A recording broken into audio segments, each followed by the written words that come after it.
A retired colonel of special operations pointed across the gym floor at the only black woman in the room and said, "Sweetheart, the cardio class is upstairs. This is for people who've actually done the work." She said, "Sorry, sir. I think I'm in the right place." He laughed. The 50 paying clients laughed with him. She had walked into Garrett Voss's flagship demo by accident, looking for the loading dock where her temp agency had sent her. She watched his unsolvable hostage drill run exactly one time. Then she cleared it in 11 seconds flat, a full 4 seconds under the record he'd been bragging about for 9 years. And the move she used to do it was the move he claimed he invented. The thing is, he didn't invent it. She did. On a rooftop in Niger he's never set foot on. I'm Reid Uncovers, and I find the stories that men with challenge coins and ghost-written memoirs would pay a lot of money to keep buried. This one I almost didn't believe until I held the after-action report in my own 2 hands. So buckle up. Her name was Imani Carver, 31 years old, 6 weeks out of the service, 3 weeks behind on rent. The morning this all happened, she was wearing a gray hoodie with a coffee burn on the cuff, and steel toes she'd bought used because the temp agency said the gig was warehouse adjacent and paid $16 an hour. She had a folded work order in her back pocket and a phone at 9%. She was not there to make a point. She was there to move pallets. The place was called Iron Ridge.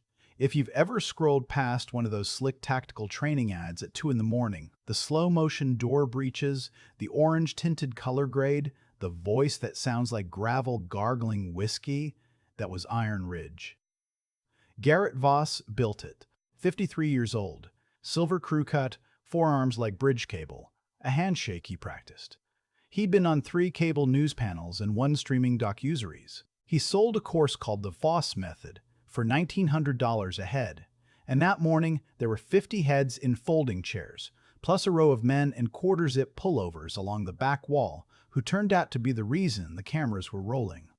Because here's what nobody in those folding chairs knew yet. That demo wasn't a class.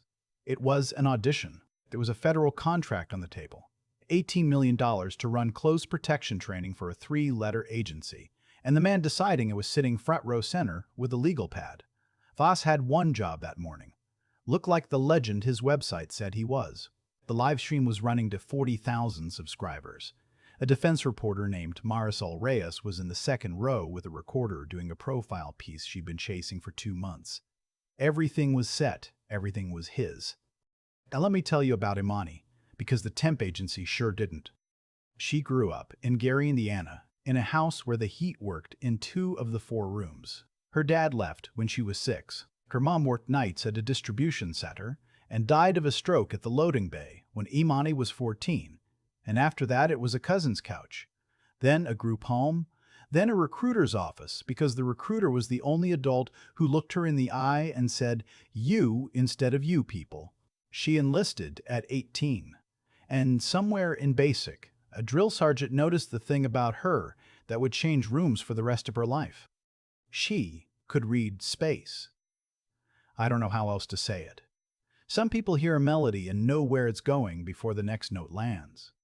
Imani looked at a doorway, a hallway, a stairwell full of unknowns, and the whole geometry just lit up. Angles, timing, who'd be where, how a body would fall, and what it would block when it did. She didn't think it through.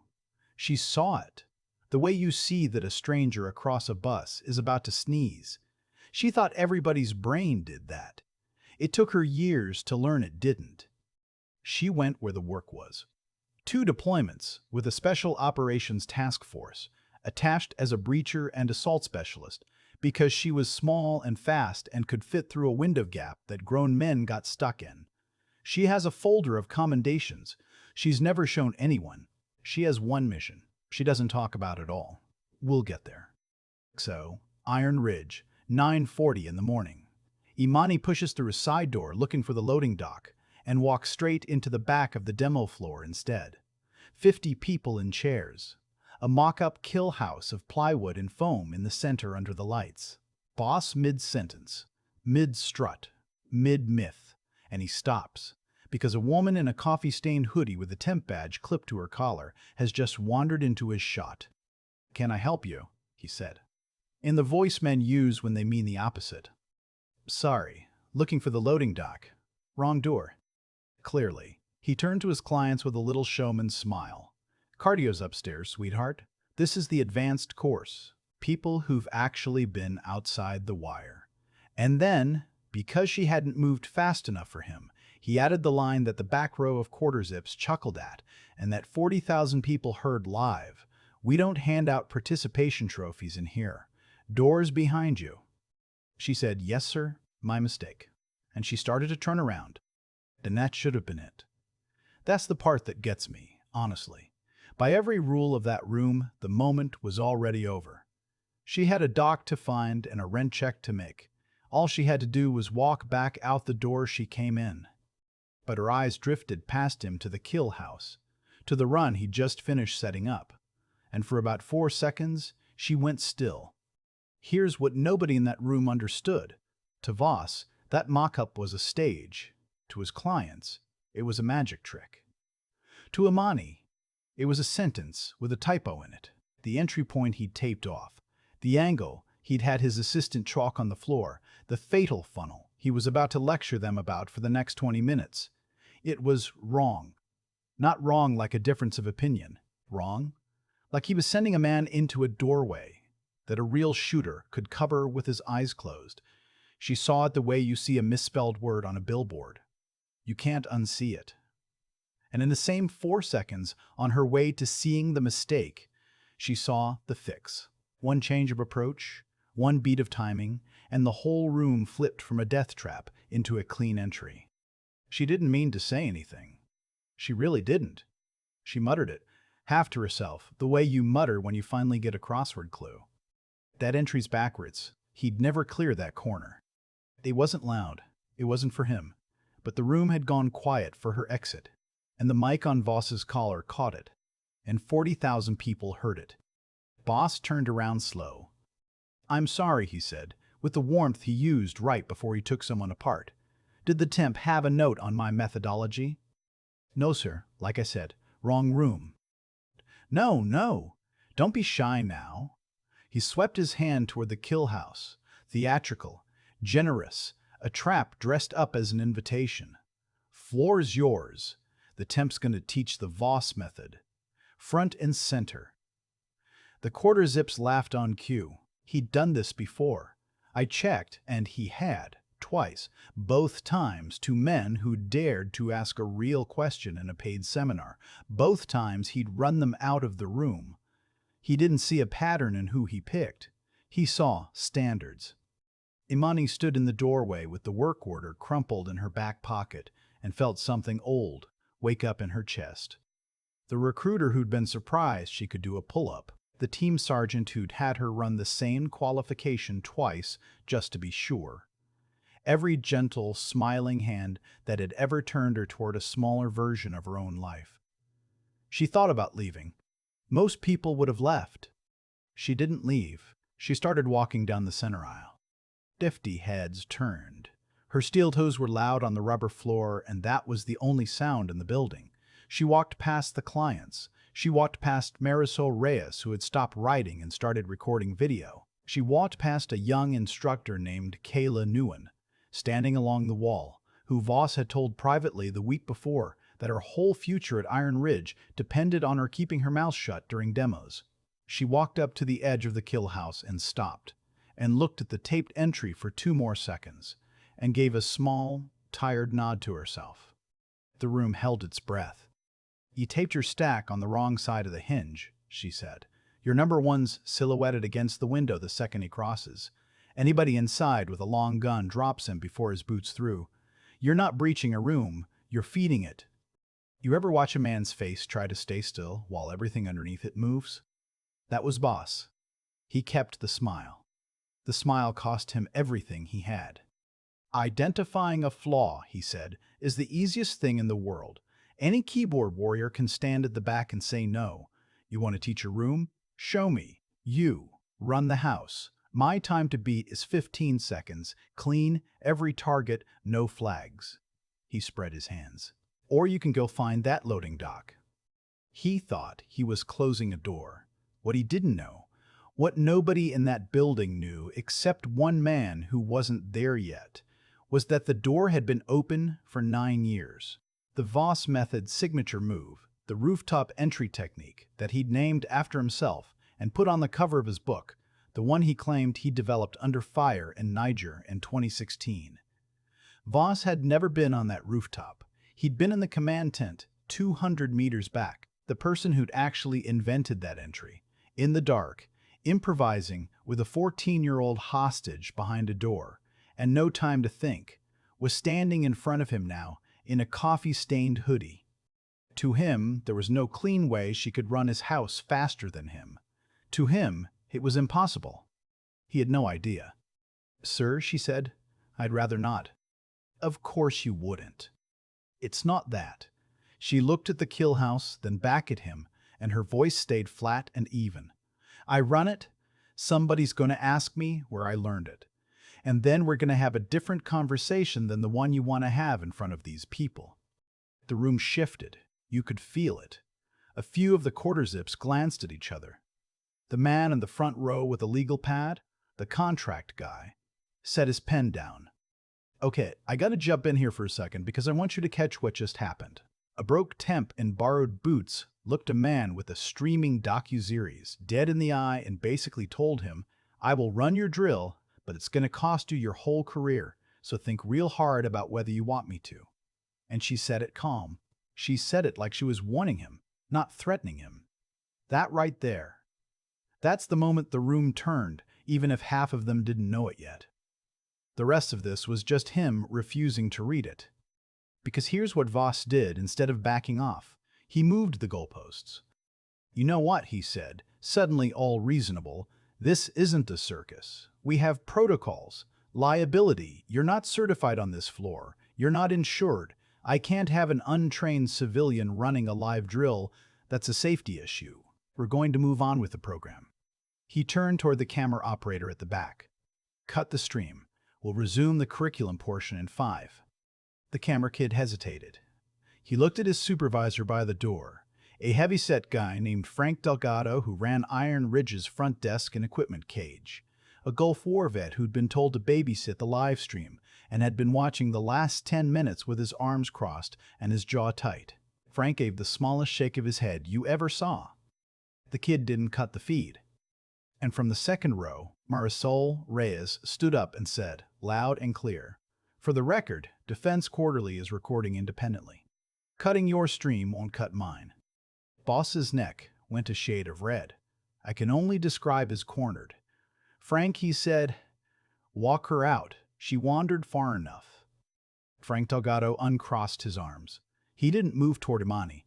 He looked at Voss across the whole length of the floor and said, very quietly, "She's got a valid work badge, Garrett. She hasn't done a thing wrong. I'm not putting hands on somebody for embarrassing you."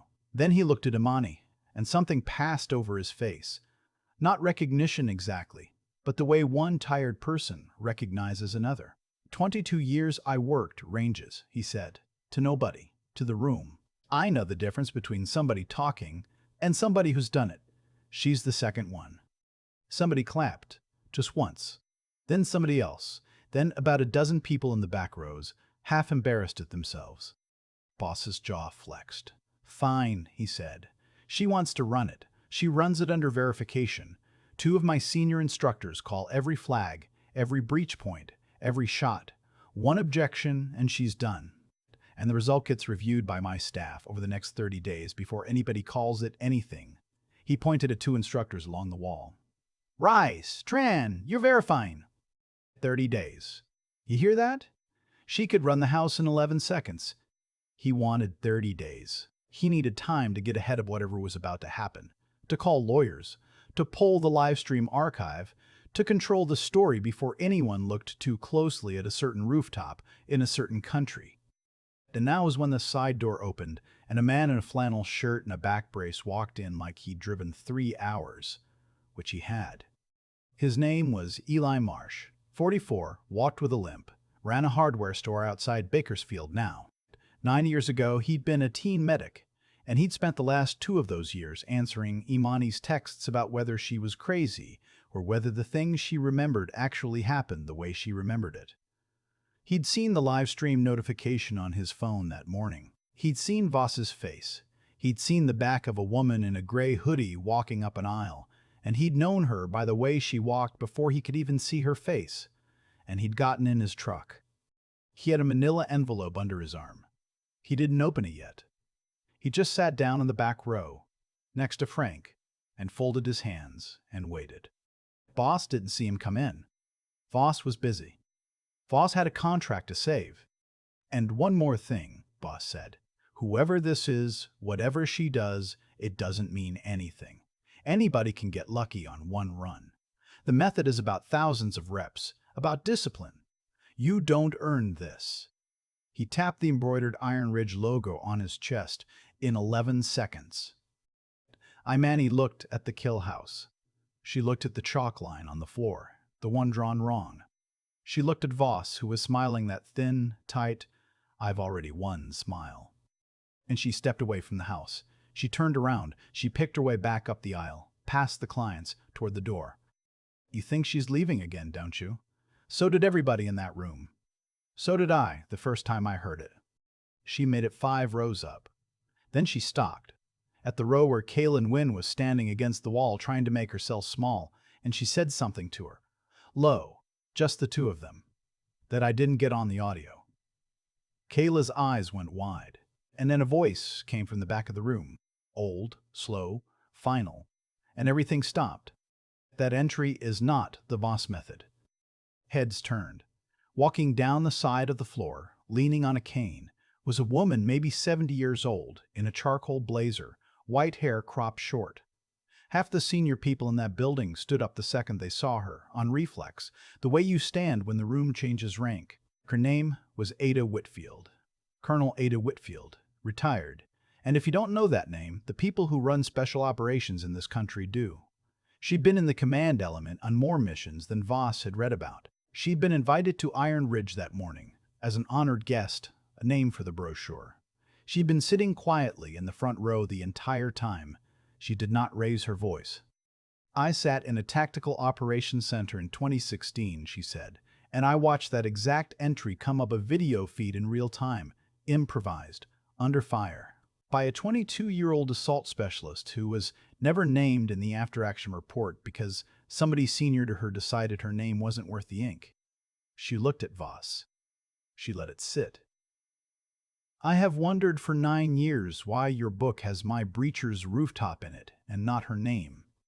The floor went so quiet you could hear the lights humming. Voss said, Colonel, with respect, you're mistaken. I'm 71 years old, Garrett. I'm done being polite about it. She turned, and she looked down the aisle, and she found the woman in the gray hoodie standing frozen 5 rows from the door with her hand already half reaching for the handle. Specialist Carver, Colonel Whitfield said, the floor is yours. Run the house. Imani didn't move right away. I want you to sit in that with me for a second, because this is the part I keep coming back to. She'd been told she didn't belong since she was old enough to count. She'd been told it that morning by a temp agency that sent her to move pallets. She'd been told it 10 minutes ago by a man with a docuseries. And now an actual legend was standing in front of 50 people telling her to take the floor, and she still didn't move right away. Because the bravest thing in that room was never going to be the 11 seconds. The bravest thing was believing, after a lifetime of hands on her shoulder, that the run was worth doing it all. Frank Delgado started clapping. One pair of hands, slow, steady. Then Kayla Ewan, who'd been told her whole future depended on staying quiet, stood up off the wall and clapped too.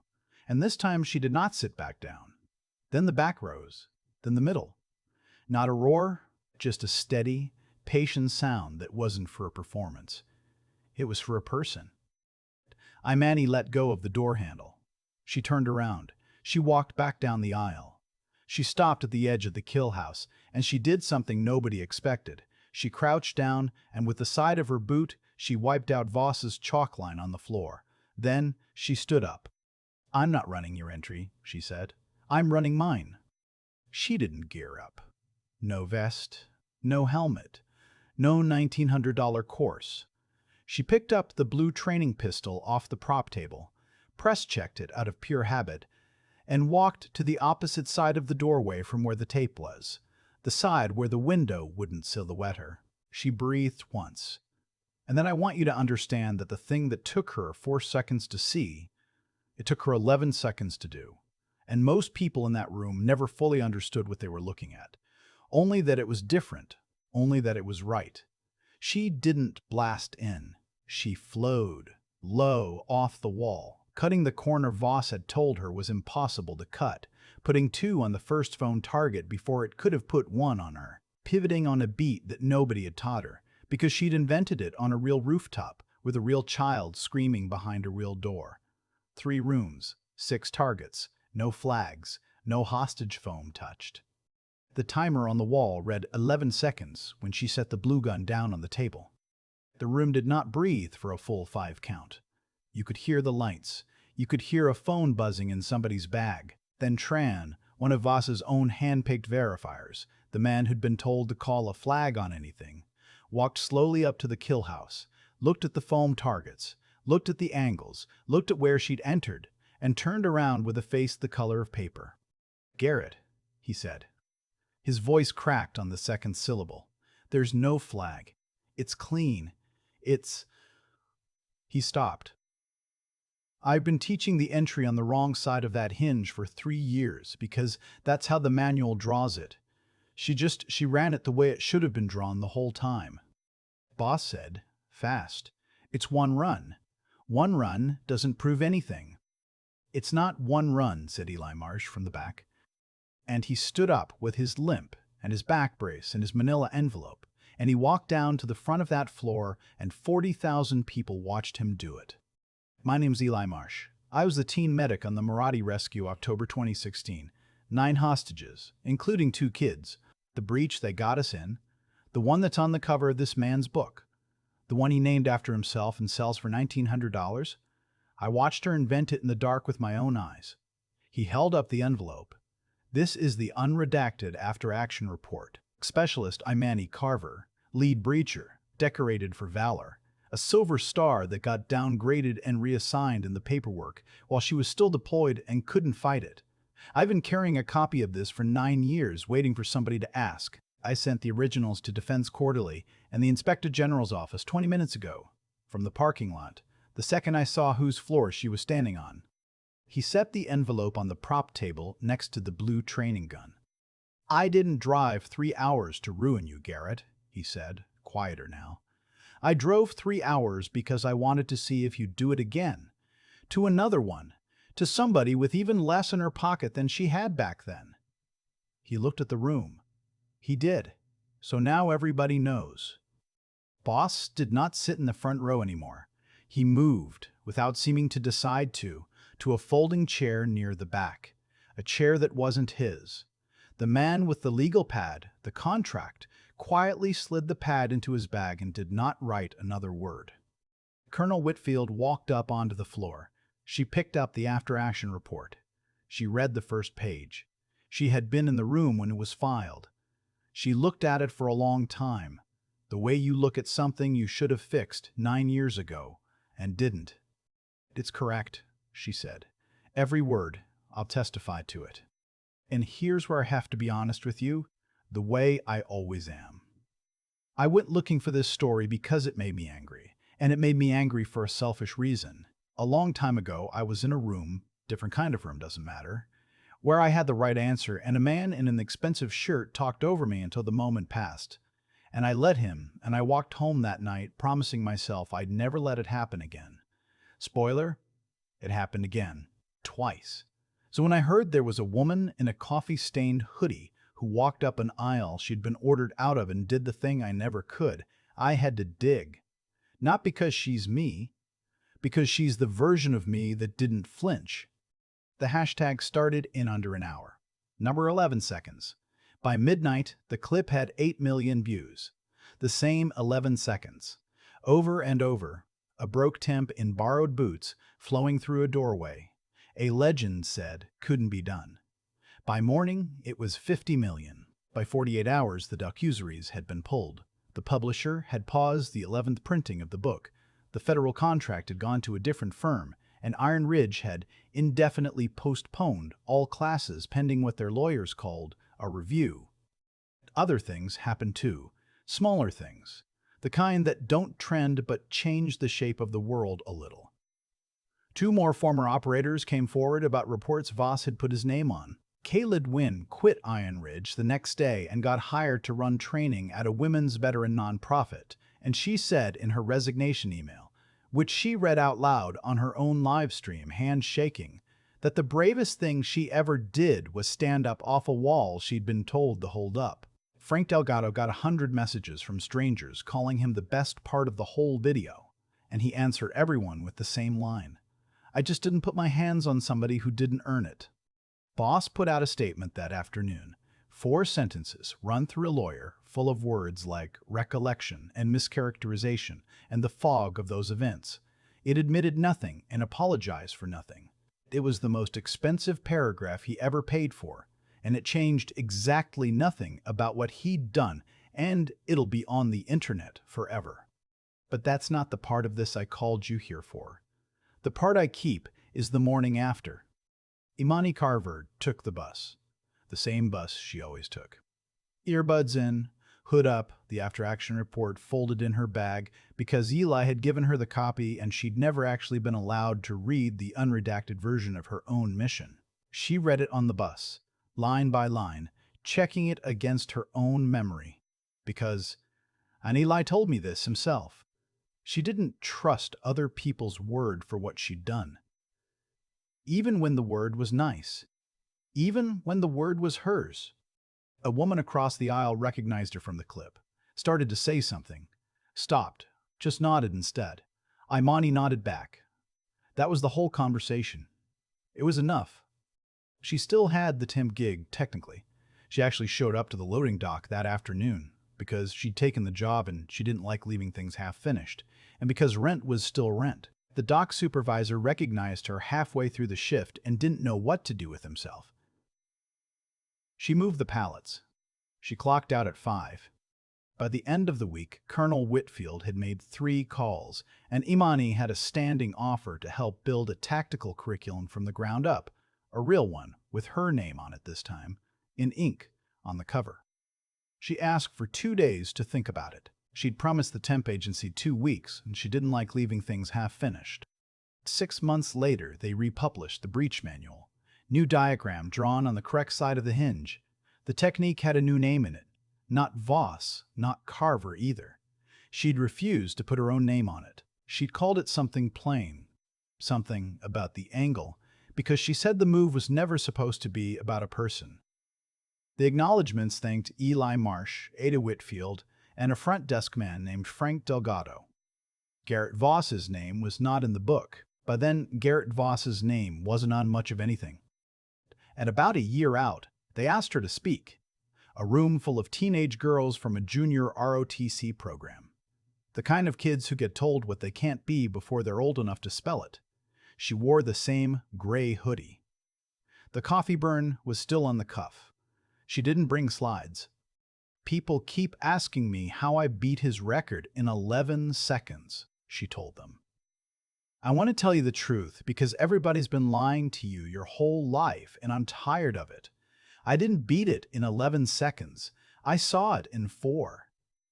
Doing it was the easy part. The hard part, the part that took me 9 years, was being in a room that would let me." She picked up a marker, drew one clean line on the whiteboard, and capped it. "Some of you see the whole thing in one look. You already know who you are. So here's the only 2 things I've got. 1. You belong in the room. 2. And she pointed the capped marker at them like it was the most important thing she'd ever say, because it was, don't you dare wait for somebody to give you the floor. You take it. Then she picked up her bag, the same bag, and she walked off. And Frank Delgado, who'd driven out just to see it, held the door for her on the way. Imani still takes the bus. She still gets asked, sometimes, if she's sure she's in the right place. She still answers the same way she always has. Polite. Short. And she goes back to her work. because the work was never about him, and it was never about the room, and it was never about proving a single thing to anybody who needed it proven. It was about getting through the door clean. It was always about the door. She just happened to see it in one look. Does something in this hit you somewhere real? Do me a favor. Leave one word in the comments. The moment in your own life when you saw the thing nobody else in the room could see, and they made you walk to the back door for it anyway. Just one word. I read every single one. What stays with me about Imani Carver isn't the 11 seconds. It's that she wiped his chalk line off the floor before she ran. Nobody told her to. She just refused to be measured by a drawing she knew was wrong. And I think that single move explains everything that happened to her after, all the way back to a cold house in Gary and all the way forward to her name on the cover of a manual in ink that finally couldn't be erased. Because none of this was luck. People want it to be luck. It's easier. But Garrett Voss didn't lose his career to a fluke. He lost it to a chain of choices he made over 9 years, each one small, each one shaving a little honesty off the truth, until there was nothing holding the whole thing up but other people's silence. He stole a young woman's work and called it discipline. He humiliated her in a doorway because he'd done it twice before and gotten away clean. Cause and effect doesn't care how expensive your shirt is. You feed enough people to a fatal funnel, and eventually one of them walks back up the aisle. And here's the thing I keep turning over. Imani had 3 things that morning, and not one of them was an advantage on paper. She had the sharpness to see in 4 seconds what a room full of certified men couldn't see in years. That's the part everybody claps for. But sharpness alone gets talked over every single day. What made it land was the other 2. She had the spine to keep walking when her phone was at 9% and her rent was past due, and a legend was telling her to find the loading dock. She didn't have a backup plan. She had grit and a borrowed pair of boots. And underneath all of it, she had something quieter that I respect even more. She wouldn't lie about it. She refused to put her own name on the move at the end because she said it was never supposed to belong to a person. A man built an empire taking credit. She built something real by refusing it. That's not weakness. That's the strongest spine in the whole story. If you take anything from Imani, take those 3 together, because one without the others is how you end up like Voss. Be the kind of person who reads the room faster than everybody else, sure, but be the kind who keeps their word when the lie would be more profitable, and be the kind who doesn't sit back down the second a powerful man tells you to. The smart part you might be born with. The honest part and the stubborn part you build. One ordinary morning at a time, usually when nobody's filming. She still takes the bus. She still gets asked if she's lost. And every time she answers the same way and goes back to her work, because the work was never about him. It was about getting through the door clean.